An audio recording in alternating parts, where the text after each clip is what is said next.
Alors, on va parler maintenant d'immobilier. C'est ce que je vous disais en début d'émission. Le marché a-t-il été bouleversé par le confinement? On va regarder ça en images et on en discute sur le plateau. Et si on déménageait? J'ai envie de changer d'air. Faut voir le marché de l'immobilier. Depuis le début du déconfinement, l'immobilier a redémarré sur les chapeaux de roue, avec une augmentation de 35% des transactions par rapport à juin 2019. Autre signe positif, 75% des Français restent confiants dans la réalisation de leurs projets. La tendance post-confinement, plus d'espace et de la verdure. 22% des Français déclarent avoir envie de déménager, surtout ceux vivant en appartement. Leur objectif, s'installer dans une maison avec un espace extérieur. 14% des Français ont donc entamé des recherches pour un bien avec un jardin et 11% avec une terrasse. 10% sont même prêts à quitter la ville pour une zone rurale. Alors, faut-il acheter maintenant? Les prix vont-ils monter ou descendre? Seul un Français sur 3 croit à la baisse. Et la méfiance règne. 75% redoutent une hausse des taux des crédits immobiliers. Pour pousser les murs et la verdure, tout dépendra de la conjoncture. Alors la conjoncture, justement, on va essayer d'en parler un petit peu plus précisément. Stéphane Sabot, vous êtes avec nous en direct de Bushmen.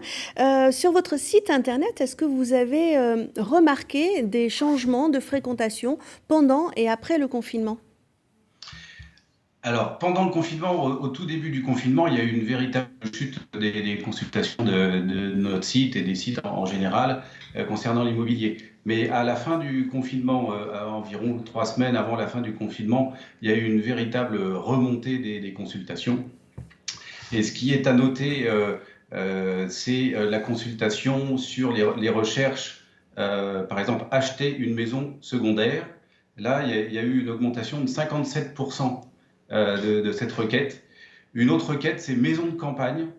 Là, il y a eu une augmentation de 156% après le déconfinement. Alors ça, ce sont les chiffres, mais est-ce que finalement il y a eu ces recherches sur Internet? Est-ce que pour autant on passe à l'acte? Jean-Charles Vérac, est-ce que vous avez observé dans vos offices des signatures de contrats pour des maisons secondaires, par exemple, ou des maisons de campagne? Oui, et évidemment, il y a eu des changements de comportement après le confinement, mais je pense qu'on a tous eu des changements de comportement après le confinement. Ça a été une période difficile, qui a été une période compliquée pour tous les Français. Ça s'est répercuté sur les choix immobiliers. Moi, je n'ai pas constaté de révolution. J'ai constaté des changements à la marge, importants, mais à la marge. Par exemple, de gens qui avaient un appartement et qui souhaitaient un appartement avec terrasse. Des gens qui avaient un grand appartement et qui voulaient sauter le pas de la maison. Des gens qui avaient une maison pas assez grande à Nantes et qui partaient en couronne pour acheter une grande maison. Voilà les changements qu'on a pu constater. J'ai constaté à la marge des changements plus importants de gens qui partaient à la campagne, mais ça reste finalement assez limité.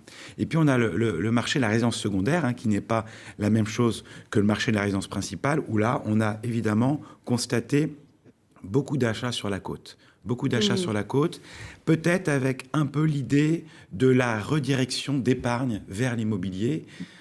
On est en période un peu de crise économique quand même, ou en tout cas on est un peu inquiet. Et donc souvent il y a des réflexes économiques vers l'or et vers l'immobilier. Et en effet, l'investissement sur la résidence secondaire a été assez important. On entend là, donc en fonction de notre, on va dire, état financier et notre patrimoine, on veut un petit peu plus, une pièce en plus, une terrasse, un petit coin de jardin.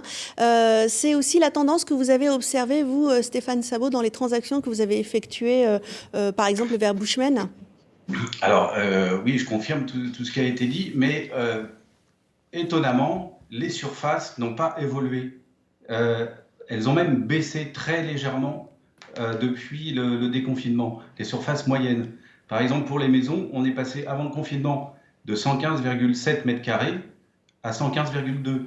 Pour les appartements, de 59,1 à 57,8 mètres carrés.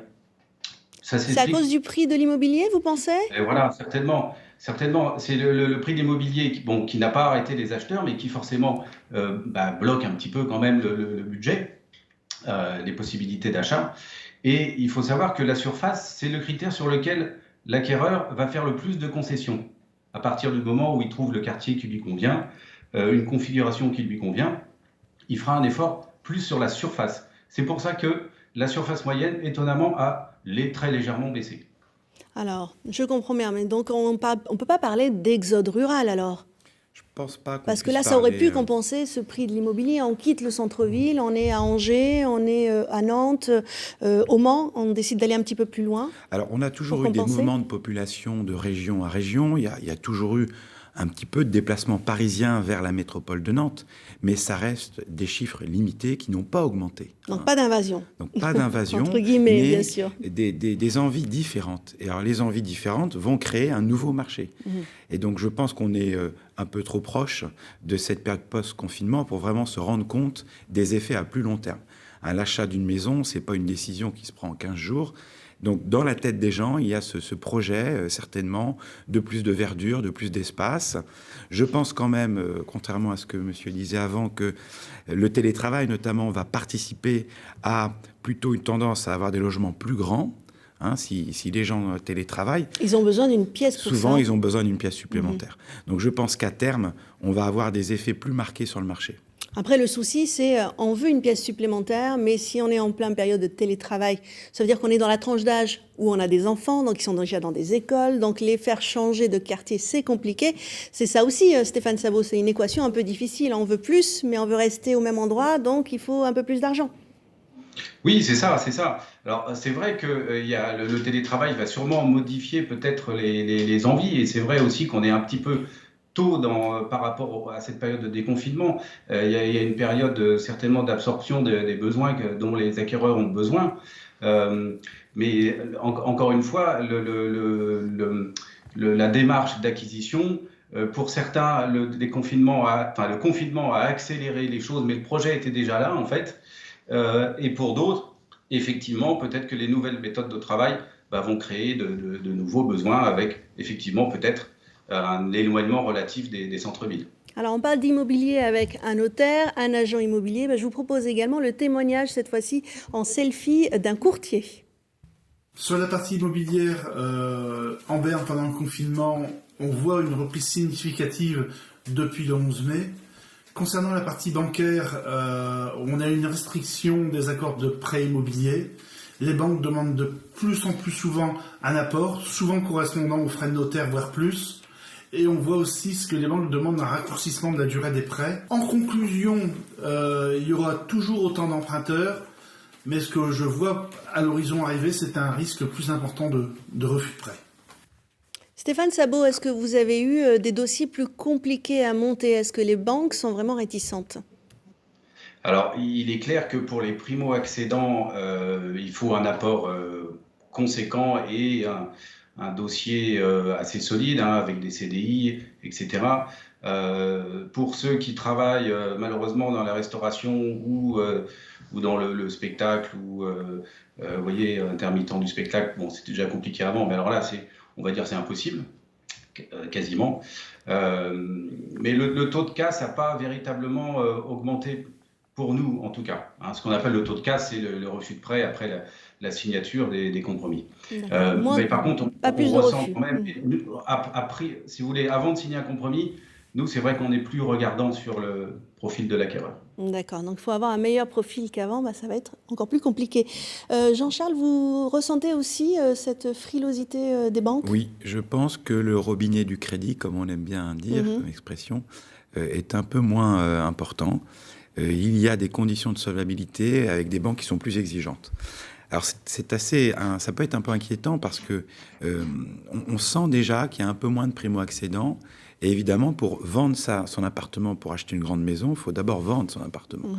Donc si ces primo-accédants ne rentrent pas sur le marché, ça peut gripper le marché. Et c'est un peu l'enjeu. Donc je pense que le gouvernement échange pas mal avec les banques pour essayer de maintenir ce robinet du crédit. Mais comme je vous le disais, on sent déjà un petit ralentissement à ce niveau-là. Et c'est un élément peut-être un des plus inquiétants actuellement du marché. Très bien. Mais merci pour toutes ces explications, Jean-Charles Vérac. Merci à vous, Stéphane Sabot. On vous retrouve très prochainement dans l'émission pour nous parler cette fois-ci de votre métier d'agent immobilier. Avec grand plaisir. Merci à vous. On va